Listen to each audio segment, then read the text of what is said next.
অনেক টাকার প্রয়োজন। আমার আব্বুর তো সেরকম টাকা নেই। এখন এখন আপনারা যা করবেন তাই।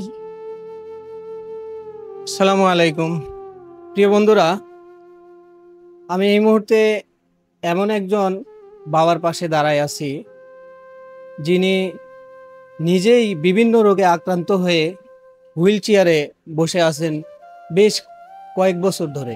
একজন বাবা হয়ে অসুস্থ সন্তানের চিকিৎসা করাতে পারতেছেন না, আর চিকিৎসা কিভাবেই করাবেন? উনি নিজেও অসুস্থ। আমি যদি আপনাদেরকে দেখাই, ওনার পাগুলো দেখেন পানি হয়ে এই যে ফুলে উঠছে, এই দেখেন, এই যে চাপ দিলে এই যে বসে যাচ্ছে। এই যে ওনার দুই পা অচল, দুই পা দিয়ে উনি হাঁটতে পারে না। একদম হুইল চেয়ার ছাড়া ওনার চলাচলের আর কোনো ব্যবস্থা নেই। এখন ওনার অসুস্থতার কারণে ওনার পায়ে পানি নেমে আসছে, পাগুলো ফুলে উঠছে, এবং সেই সাথে ওনার লিভারে চর্বি জমে গেছে, যার ফলে ওনার পেটটা ধীরে ধীরে ধীরে ধীরে বড় হয়ে যাচ্ছে। ওনার নিজেরই এখন আধুনিক চিকিৎসার দরকার, এবং ওনার চিকিৎসা অনেক টাকার প্রয়োজন। উনি নিজের চিকিৎসা করতে পারতেছে না। আর সে অবস্থায় ওনার যে মেয়ে, সে মেয়ে এসে এখানে বিছানায় শায়িত, ওনার মেয়ের যে ট্রিটমেন্ট করবে সেই ব্যবস্থা আরো কিভাবে করবে? তো আপনারা যদি একটু সহযোগিতার হাত বাড়ান, তাহলেই হয়তোবা আল্লাহর রহমতে এই দুইজন অসুস্থ রোগী সুস্থ হয়ে যাবে আপনাদের সহযোগিতার কারণে। আমার 2 বছর থেকেই সমস্যা। 2 বছর থেকে? 2 বছর থেকে গলা ফুলছিল। 2 বছর থেকে গলা ফুলার পর আমি যক্ষ্মার ওষুধ খাইছিলাম। তারপরেই এই ক্যান্সার ধরা পড়ছে আমার। তারপরে এই যে ডাক্তার বলছে থেরাপি দিতে হবে, অনেক টাকার প্রয়োজন। আমার আব্বুর তো সেরকম টাকা নেই। এখন এখন আপনারা যা করবেন তাই। আমার এই সন্তানের মুখের দিকটাকে আপনারা একটু সাহায্য করেন, সহযোগিতা করেন, আমি যেন বাঁচতে পারি, এই সন্তানটাকে মানুষ করতে পারি। আপনারা দোয়া করবেন, যে যতটুকু পাবেন আমাকে সাহায্য করবেন। আপনারা এত বেশি ভিডিওটা শেয়ার করবেন, যারা এই সব কাজে সহযোগিতা করতেছে তাদের কাছে যেন এই ভিডিওটা পৌঁছায় যায়, যাতে দেশ এবং দেশের বাইরে যারা আছে সবার কাছে ভিডিওটি পৌঁছায় যায়। আপনাদের কাছে আমার এই একটাই অনুরোধ, আপনারা যে যা পারবেন ততটুকু সাহায্য এনাদের করবেন। যার যতটুকু সাহায্য দেওয়ার মতো ক্ষমতা আছে সে ততটুকুই এনাদেরকে সাহায্য করবেন। আর যদি কিছুই না করতে পারেন, অন্ততপক্ষে ভিডিওটি একটা শেয়ার দিবেন। স্ক্রিনে দেওয়া নাম্বারে আপনারা যোগাযোগ করে এনাদেরকে যতটুকু পারেন সহযোগিতা করবেন। মরণবেদী ক্যান্সার রোগে আক্রান্ত হয়ে ওনার মেয়ে বিছানায় শুয়ে আছে।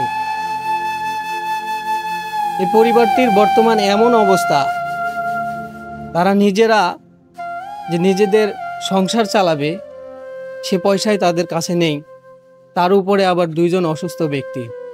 আর আপনারা একবার চিন্তা করে দেখুন, একজন জীবিত বাবার পাশে যদি একজন সন্তান মরণবেদী ক্যান্সার রোগে আক্রান্ত হয়ে বিছানায় পড়ে থাকে, কিন্তু সেই বাবা তার চিকিৎসা করতে পারে না, তাহলে সেই বাবার পরিস্থিতি কেমন হতে পারে?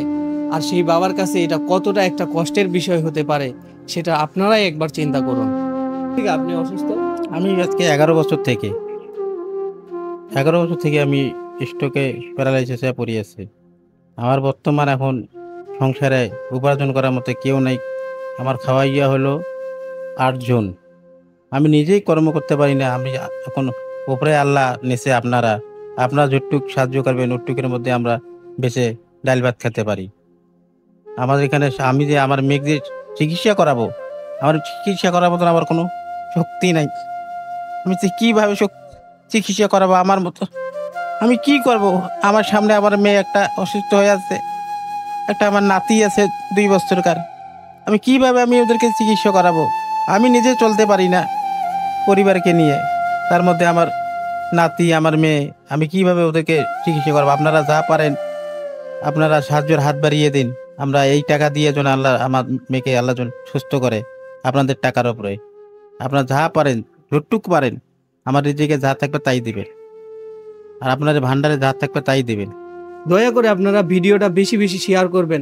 অন্তত পক্ষে এই অবশ শিশুর মুখের দিকে তাকায়ে আপনারা ভিডিওটা শেয়ার করে দিবেন, যাতে করে এই বাচ্চাটা মাকে হারাতে না হয়। আপনার এ পর্যন্ত কয়টা থেরাপি দেওয়া হয়েছে? আমার একটা থেরাপি দেওয়া হয়েছে। একটা দেওয়া। জি। আর কতগুলো দিতে হবে? আরো 11টা দিতে হবে। 11টা। জি। একটা থেরাপি দিতে কত টাকা খরচ হয়? অনেক টাকা খরচ হয়, আমার তো জানা নেই, আমাকে জানাই নেই, আমার আব্বুরা জানে। এই বোনটির চিকিৎসা ঢাকা সোহরাওয়ার্দী মেডিকেল কলেজে করানো হচ্ছে।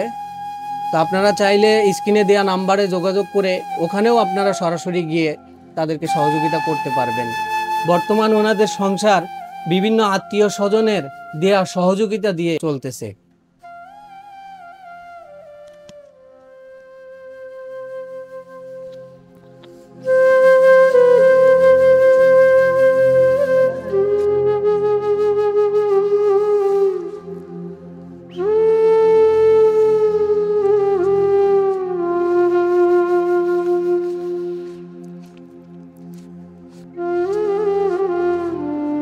এখানে 3000 টাকা আছে, এটা আপনি রাখেন, এটা আমার পক্ষ থেকে।